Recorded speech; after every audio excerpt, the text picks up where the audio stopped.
let me try and enumerate some of the arguments here for traditional authorship that we've mentioned.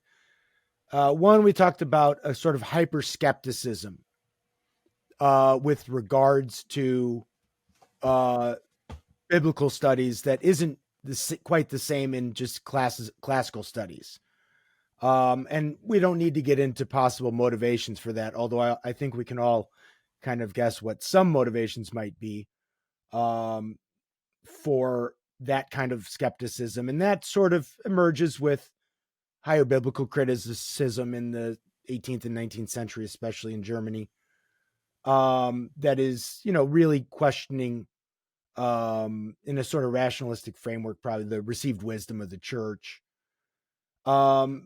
We talked about the later apocryphal gospels and how they're presupposing, of course, the gospel narratives that we have in Matthew, Mark, Luke, and John, and even trying to sort of correct them because they think they've made mistakes that don't line up with later, probably Greek philosophy and things like that.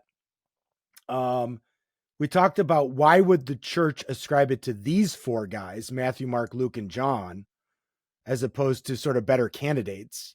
If you wanted to get sort of have more authority from your author, why not Peter, James, John, and maybe sort of like Andrew or something, some more prominent figures.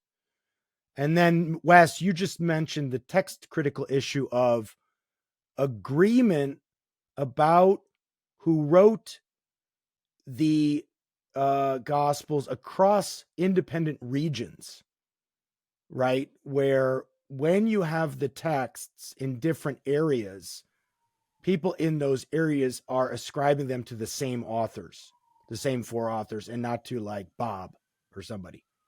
Or even just mixing up the known authors, like having the text of Matthew but ascribing it to Mark.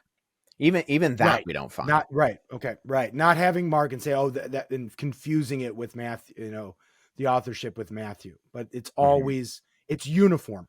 There's a uniformity to the ascription of authorship. Yeah, Yeah. without exception.